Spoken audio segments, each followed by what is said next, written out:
Abiler hoş geldiniz. Hoş bulduk. Hoş bulduk hocam, nasılsın? İyiyim, sizler nasılsınız? İyiyiz, biz de teşekkür ederiz. İyidir yani.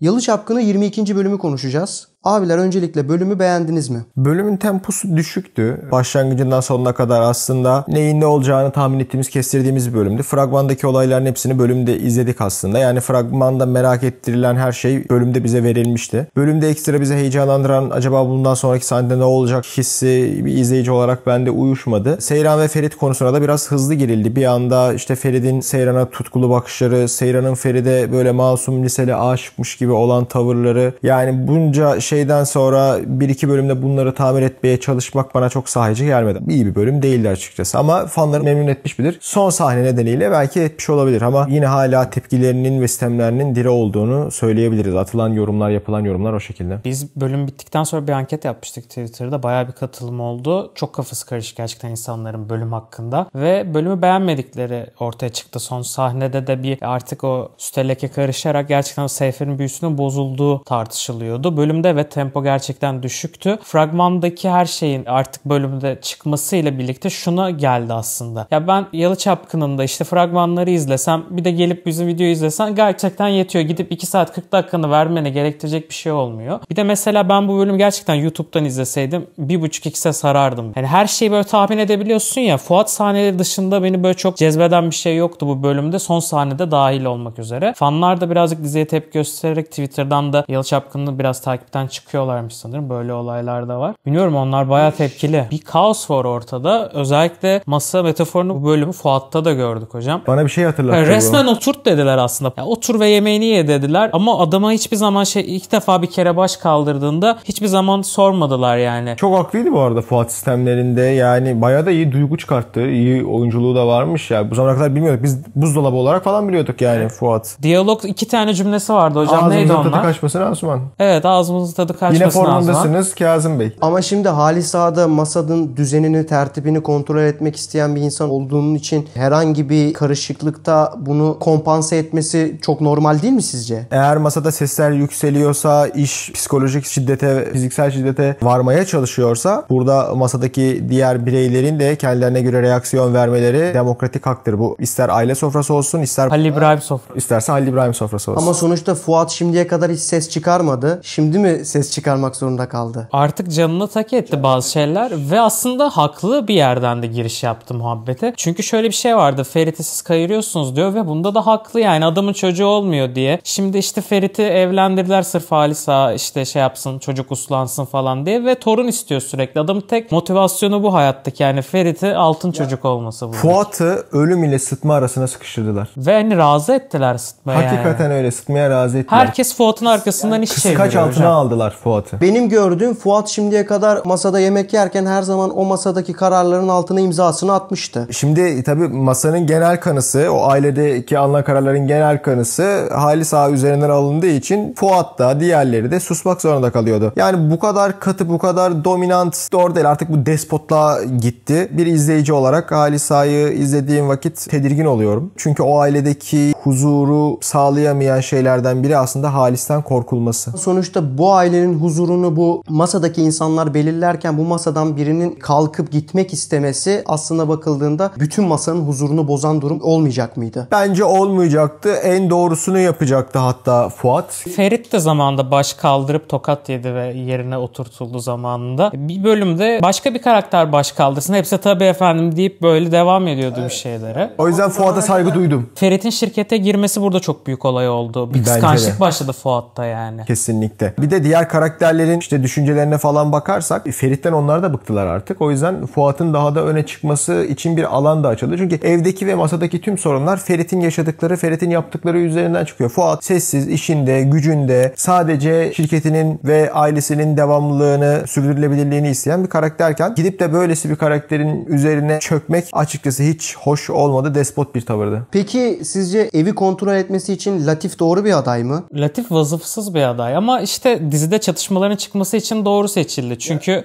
o güç boşluğunu, İfakat'la Seyran arasındaki o güç boşluğunda etkisiz kalacak ve Halis Ağa'yı daha çok çıldırtacak bu olaylar Halis Ağa şirketteyken. O yüzden de aslında o otorite boşluğundan da Fuat birazcık güç bularak patladı orada masada. Bence Latif'te liderlik vasfı pek yok. Sadece Halis'in bu zamana kadarki sağ kolu oyuncusu. Ya Yalı'yı temsil etmiyor değil mi hocam? Bence temsil etmiyor. Yani bence artık Yalı'yı Orhan'ın ele alması gerekiyordu. Ama Orhan da şirketi bırakamıyor. Şirkette de bir şeyler var. O muhabbet var Fuat'la aralarında. Bir kirli hesaplar yapılıyor hocam. Ve orada bir şeyler yapmışlar ve asla Ferit'e de söylemeyelim falan muhabbeti de var. Yani Ferit'e de bir güvenmiyorlar. Ben şunu anlamadım. Siz Fuat'ın işte çocuk baskısı üstünden gittiğini söylüyorsunuz ama Halis Ağa'nın şu tavrı doğru bir tavır değil mi? Masayı genişletmek istiyor. Masayı büyütmek istiyor aslında. Buna o karar veremez. Orada buna karar verecek olan Fuat'la Ferit. Yani çocuk yapar mı yapmaz mı eşiyle oturur kararını verir. Kimse öyle işte benim torunum olsun, şunu mu olsun, bunu mu olsun, aile büyüsün. Yani karı koca arasına karışmamak gerekir. Bu kadarı da fazla artık. Bir de zaten çocukları da olmuyor. Çok fazla üstlerine gidiliyor bence bu konuda. Ama bu üstüne gitmesinin de sebebi Asuman'ı hikayeden birazcık dışarı edip çatışma çıkartmak. Fuat'ın bir anda değişip Asuman'dan ayrılma fikri de pek normal bir fikir gelmedi bana. Fuat aslında gemileri yaktı. Her taraftan ayrılmak istiyor. Artık Fuat'ın belki de hayatına yeni insanlar da girebilir. Veya mevcut insanlarla bir görüşmeler yapabilir. Atıyorum Sunay'la ilişkilerini artırabilir. Çünkü Sunay'ı da artık izleyiciler Abidin'le bağdaştırdılar. Ancak şöyle bir şey var. Abidin de yerinden oynayamıyor şu an yani. Sunay'la yakınlığı için çok fazla alan yok. Evet yani ileriki bölümde Kartepe'de eğleneceklerdir falan ama o eğlencenin sonunda bir şeyler tabii ki de iyi gitmeyecektir. Abidin tam bir görev adamı ama. Abidin bu bölüm hiç yoktu bir de ya. Fuat'ın hikayesine artık girdik ve hiç repliği olmayan bir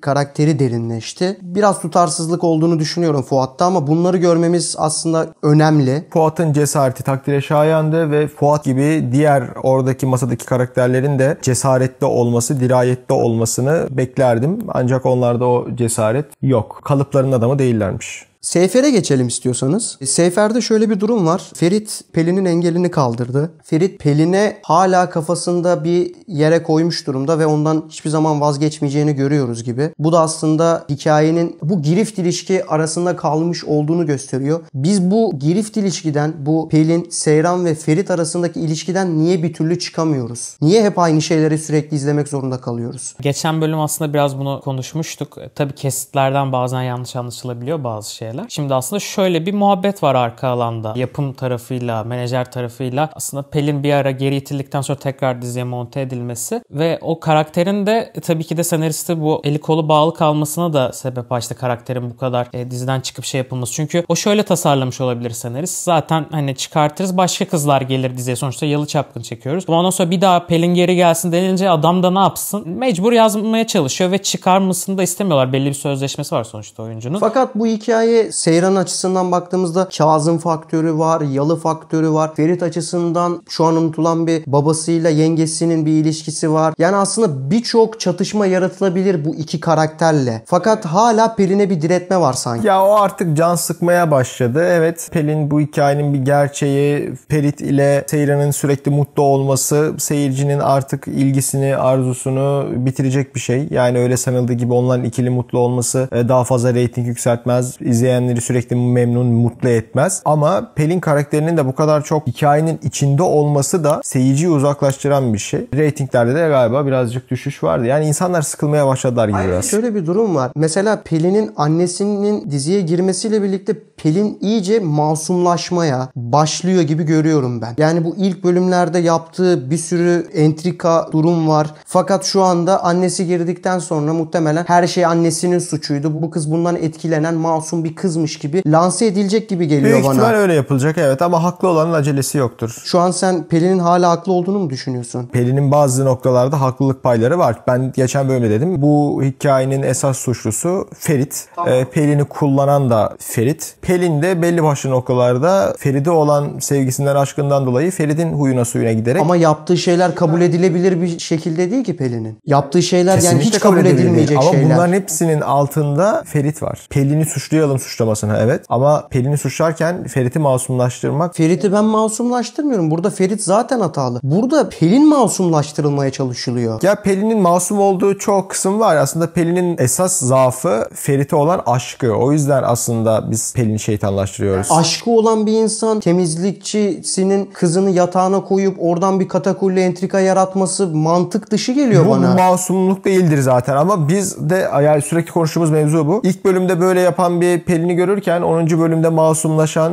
bir Pelin'i de gördük. Yani karakter doğru iyi işlenemedi. Bu maalesef bir hatadır. Eve gelip hiçbir şey yokmuş gibi takılan, sanki hani bu kadar karışıklık yokmuş Yatak odasına gibi giren. yatak odasına giren bir kız var ortada ve hala Pelin masumlaştırılmaya çalışıyor. Pelin hala haklı ya bu inanılır gibi değil geliyor bana. Tabii yani Pelin'in elbette haksız olduğu taraflar da var, haklı olduğu taraflar da var ama dediğim gibi Pelin'in en büyük zaafı hikaye genelinde Ferit'e olan aşkı ve Ferit'in Pelin'i bir piyon gibi istediği gibi kullanabilmesi. Zaten günümüzde birinin eline ipleri verdiğinde o kişiyi piyon gibi kullanabiliyorsun gayet rahatlıkla. Burada Pelin'in en büyük hatası bence kendi hayatıyla ilgili bütün ipleri Ferit'in eline vermesiydi. Ferit ne yaptı? Seyran'la birlikte olup artık Seyran'la tutkulu bir aşk içine girdi. Orada suçlu olan Pelin'miş gibi kaldı. Hayır ama şu anda Pelin masumlaştırılmaya çalışılıyor. İşte zaten şöyle bir sıkıntı var. Yani normalde antagonist bir karaktere, kötü bir karakteri. Ama bence bu hikayenin ana kötüsü Pelin değil ki. Bence de değişti artık o. Karakteri yanlış işlediler. Pelin ana kötü olarak yaratıldı. Daha sonrasında inanılmaz bir masumlaştırma geçirip şu an iyi bir karaktere döndü. İşte mesela kötü bir karakter olarak başlarsan hani neden derinlik eklemeye çalışırsın? Ana kötüsü oysa onun iyi yanlarını gösterip empati kurdurmaya çalışırsın. Ama zaten bu bir yan roldü. Böyle bir şeye gerek yoktu. Bunu tip olarak kullanabilirdin. Kötü bir karaktersen kötüden devam ettirmen gerekir. Sizin dediğiniz gibi bu aklama muhabbetleri çok can yaktı. Ya yan karakterde bir dönüşüm yaratmaya gerek yok. Ana karakterimiz değil bu yani. O zaman bu hikaye lazım değil. Pelin'in hikayesi lazım. Pelin şöyle lazımdı. Ya Ferit'in gri bir karakter olduğunu. Hani bazen iyi bazen kötü bazen hala şu an tutarsız lazım bir olduğunu düşünüyor musun Pelin'in? Pelin olmasa bile Pelin ayarında birinin lazım olduğunu Yani düşünüyorum. bu- Ama iyi yazılması lazım. Bu ilişkide illa bir kadın mı girmesi lazım aralarına? Yo, erkek de girebilir Seyran'ın hayatına. Yok, illa bir ilişki içine mi girilmesi lazım? Dizilerde öyle ama evliliklerde iki karı kocanın arasına daima üçüncü kadın girmiyor. Yani çok basit sebeplerle de tartışabiliyorlar yani. Tabii canım, illa metres hikayesine gerek yok. Neden peki bu İlgi tercih çekmesi için ediliyor? Basit.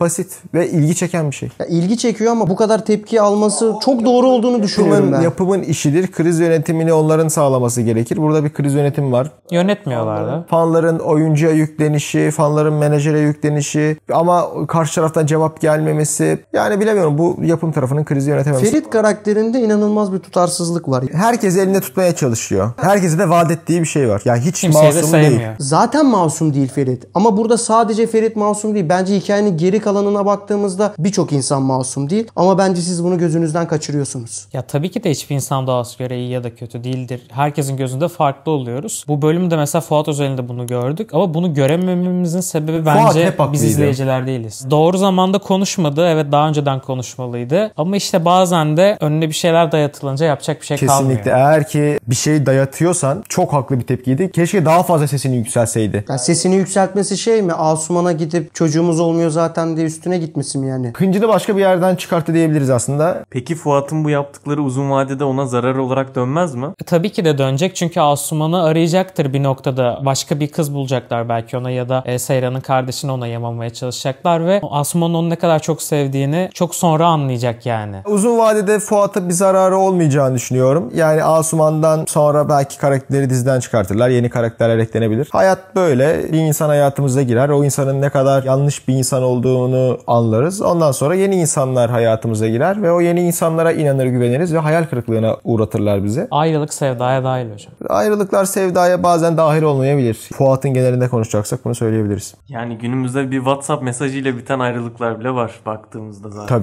Tabii. Sadece ilişkilerde bile değil, çok değişik mevzularda da bu WhatsApp ayrılıkları. Ayrılıklar çok basitleşti artık yani. Evin hanımı konusunda sizin için ortak aday kim? Ya benim ortak adayım Seyran. Seyran tabii ki de. Kazanacak aday Seyran. Ama Seyran genç henüz bence. İşte tabii daha deneyimli birisi. Ya Seyran'ın daha yolu var. Seyran zaten Halis Ağa'ya olan aidiyetini bağladığını bize gösterdi. Şu anlık bir evin hanımı olma durumu yok. Fakat ilerleyen süreçlerde Tabii zamanı var. Mutlaka zamanı var olacak. gibi gözüküyor Seyran'ın. O yüzden şimdi risk almak istemiyor aslında Seyran. Yani Seyran'a kızdığımız noktalar olabilir bazen. Hani evde üzerine çok yükleniyor. Neden hiçbir türlü inisiyatif almıyor diye. Ama Seyran aidiyetini belirttiği için Halisa ne derse o minvalinde düşünüyor şu anda. Onun dışında Kazım Ağa herhalde dolandırılacak. Böyle bir izlenim aldım ben. Kim dolandıracak peki hocam? Fuatlar falan mı dolandıracak? Arsanın üstüne konulacak gibi geliyor. Orada da bir ufak Çete bir hikaye mi var girdi. burada, bir beşli? Galiba bir ufak ikili çete gördük orada. Genç hatta bir tanesi. Sanırım arazinin üstüne konup oraya bir inşaat yapacaklar gibi geldi Büyük bana. ihtimal bana da öyle geldi. Bakalım durum ne olacak? Oraya da ufak bir hikaye Yani giriyor Kazım'a da şimdi. ihanet ediliyor gibi geldi bana artık. Efe karakteri diziden ayrıldı ve Efe artık bu hikayede yok gibi gözüküyor. Bir anda ayrıldı aslında Bölüm süresi masadan. bu kadarmış. Böyle anlaşılmış. O da çok hızlı gerçekleşti değil mi? Çok hızlı Yani niye gelişti her ana şey. çatışmaya o zaman dahil oldu? Ki hocam Seyran'ın oradaki çıkışı nasıldı sence? Hani dedi ya, ben teklifinizi kabul edemeyeceğim. Kendi başıma okulumu okuduktan sonra kendi paramı kazanarak çocuklara yardım etmek isterim falan. Seyran bence en doğrusunu yaptı. Seyran asi bir karaktere dönüştüğü için artık Ferit'e de karşı gelebilen bir karakter. Seyran'ın büyük ihtimalle 2. sezon okuduğunu, belki ilerleyen bölümlerde zaman atlamalarıyla birlikte başarılı bir iş kadını olduğunu falan izleyeceğiz gibi. Bir de okula giderse orada bir çocuk da falan da çıkabilir. Hani Ferit üzerinden görüyoruz ya bu olayları işte. Aslında Seyran üzerinden Evet, gelecek sezon Seyran görebiliriz. üzerinden de bir böyle bir flört şeyleri de çıkabilir. Ferit bunu Ya kıskanır. okula gitmesi lazım artık yani. 1. bölümden itibaren okul konusu Ama işte konuşulacak. hocam okullar da uzaktan oldu ya, yani şu an böyle bir sıkıntı da var.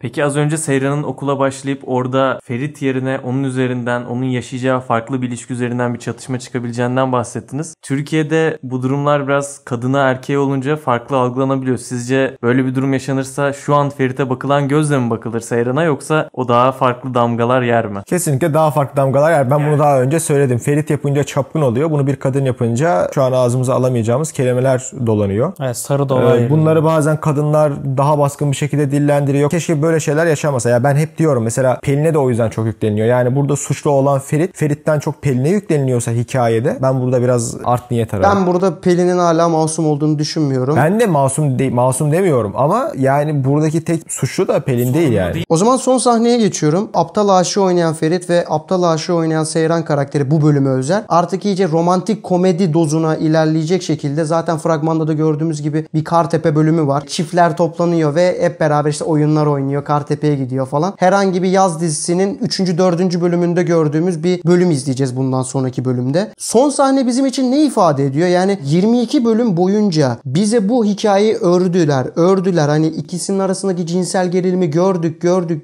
Yani ne oldu? Ne ifade etti bu sahne bizim için? 22. bölümde böyle bir sahne gerekli Fanları miydi? memnun etmek için yapılmış bir sahne bence başka. Fanlar da memnun olmadı. Çünkü dediğimiz gibi büyü bozuldu aralarındaki. Çok kısa tutuldu bir de. O da var yani. Tabii ya, bir de bence o sahnede şöyle bir şey de anlaşıldı. Ferit aslında Seyran'ı birazcık yatağa atmak için bu organizasyonu kurmuş gibime geldi. Evet, böyle bir yaklaşım da hissettirdi izleyenlere. Bakışlarından da Ferit'in gördük. Bir de bu bölüm deprem sonrası çıktığı için iki oyuncu arasında kimya da çok iyi değildi. Yani biraz düşüklerdi genel olarak. O yüzden tabii anlayışla karşılıyoruz bu durumu. Çünkü yapacak bir şey yok. O dönemde gidip de setlerde oyunculuk yapmak gerçekten çok zor. Ama onun haricinde onunla alakalı olmayarak şunu söyleyebiliriz. O sahnenin kuruluşu bence çok iyi değildi. Oradaki şey de çok acayipti. Ferit nerede? Aa, buradaymış. Herkes ona oyun düzenlemiş. Ne bileyim. Bana çok böyle büyülü gelmedi o an. Zaten fragmanda o kapıyı açanın Pelin olmadığını görüyoruz. Ondan sonra hala onun bir gerilimini seyrediyoruz bölümde. Biraz hani Yani bayat. Ama verdi abi sonunda. Ya tabii en sonunda öpüştüler. Yani istediklerini Öpücük aldılar. iddiasını aslında kazandı Ferit yani. İstediğini aldı. bundan sonraki bölümler için Sadece bekliyoruz. Şöyle bir duyum var. Kartepe sahnesindeyken arada Asuman bir kaza geçirecekmiş ve